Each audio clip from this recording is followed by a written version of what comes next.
हल्के हल्के अपनी आंखों को मल हल्का सा मसाज देते हुए, चेहरे को हल्का सा मसाज देते हुए, माथे को हल्की सी मसाज देते हुए, और दोनों हाथों को अपनी गोदी में रख करके और सीधे बैठ जाएंगे और कमर गर्दन को सीधा रखेंगे।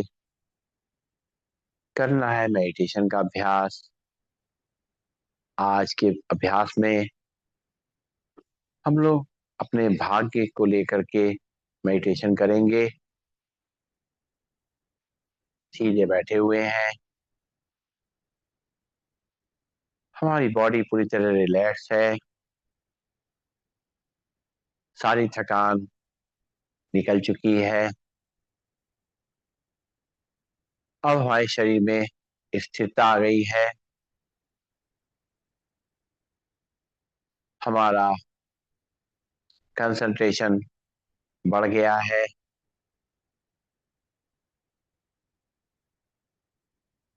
हम अधिक समय तक परमात्मा के संग बैठ करके उनका ध्यान कर सकते हैं।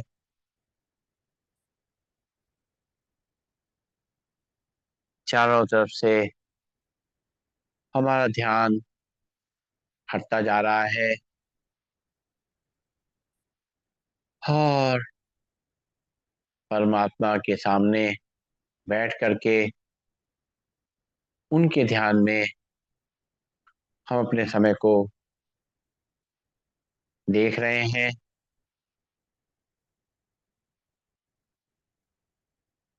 एक तरफ हमारी आत्मा मस्तक के बीच में, वहां से एक प्रकाश बिंदु सामने, परमात्मा पूरा प्रकाश का एक सरोवर कह सकते हैं। प्रकाश पूरी तरह फैलता हुआ बिंदु स्वरूप होते हुए भी वो प्रकाश चारों तरफ फैल गया है और पूरे जगत को प्रकाशमान कर रहा है।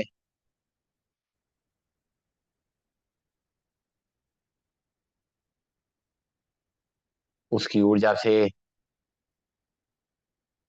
पूरा संसार चल रहा है।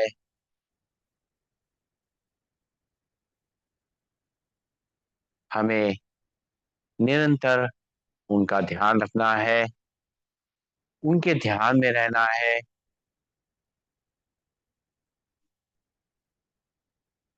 उनकी ऊर्जा को, उनके आशीर्वाद को, उनके प्रेम को अपनी आत्मा में अनुभव करेंगे।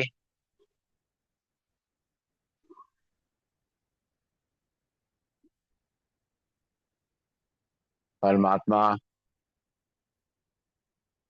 मुझ आत्मा को देख रहे हैं।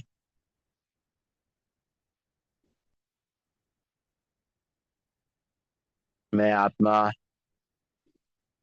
परमात्मा के संग बैठ करके अपनी बातों को उनके सामने रखती हूँ। मेरी आत्मा में तरह तरह के प्रश्न आते हैं, इनका उत्तर हमारे परमात्मा हमें देते हैं।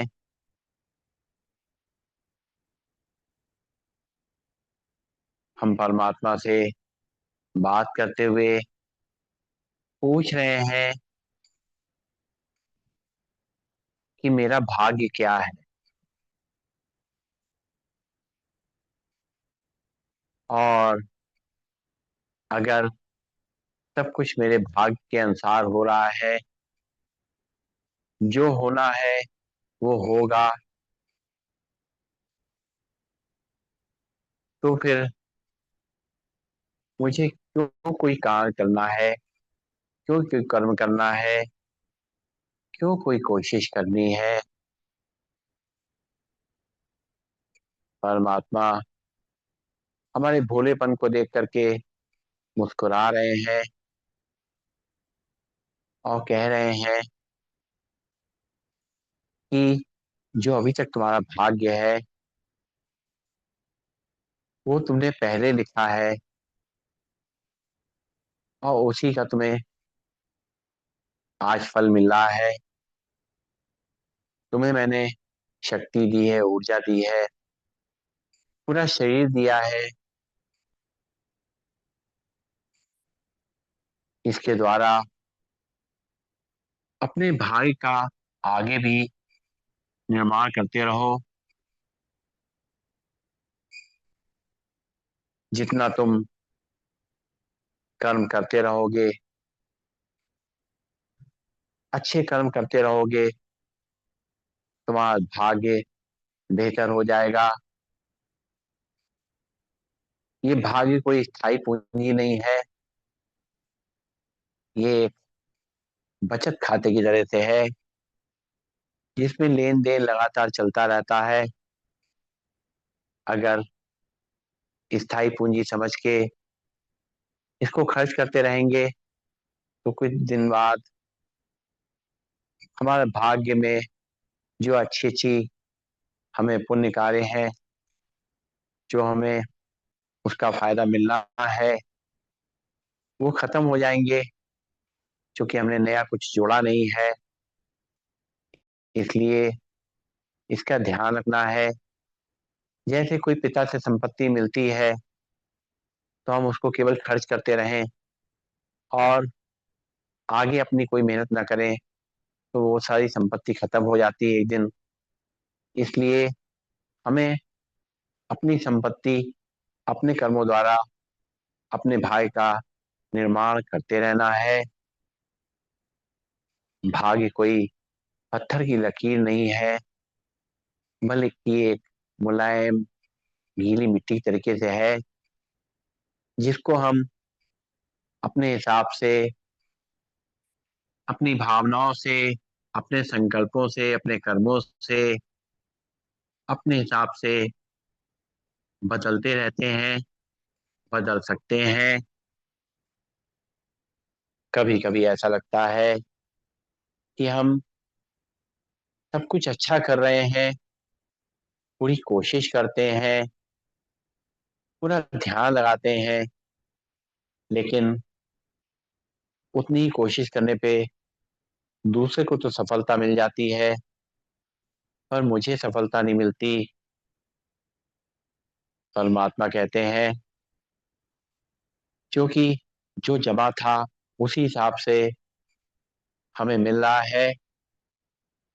मिलेगा जरूर, लेकिन जो जिसको पहले मिला है उसका पहले का जमा है, उसको मिल रहा है। और तुम्हारा कुछ जमा खर्च हो गया है, उसको फिर से जमा करना शुरू करो, और अच्छे कर्म करते हुए अपने भाग्य को बेहतर करो। इसको सौभाग्य में बदलो, तो तुम्हें खुद ब खुद सफलता मिलना शुरू हो जाएगी। निरंतर अपने कर्मों पे, अपने संकल्पों पे ध्यान दो। परमात्मा सभी के साथ है।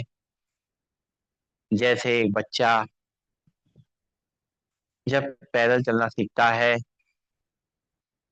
तो कई बार गिरता है, लेकिन उसकी माँ, उसके पिता उसके साथ खड़े रहते हैं, उसको चोट नहीं लगने देते, उसका ध्यान रखते हैं। और बच्चा ये जानता है कि मेरे माता पिता मेरे साथ में हैं, तो वो अपनी हिम्मत करता रहता है, और एक दिन अपने पैरों पे खड़े होकर के चलना और दौड़ना शुरू कर सकता है, शुरू कर देता है। वैसे ही मैं आत्मा भी अपने परमात्मा का अगर ध्यान करूं, उस परम पिता को ध्यान में रखूं कि वो मेरे साथ है, और निरंतर अपनी कोशिश करती रहूं, तो एक न एक दिन सफलता हमें मिलेगी, खुशी हमें मिलेगी, शांति हमें मिलेगी, सुकून हमें मिलेगा। तो भाग्य का निर्माण निरंतर करना है और रोज प्रतिपल परमात्मा का शुक्रिया अदा करते रहना है, धन्यवाद अदा करता रहना है। ओम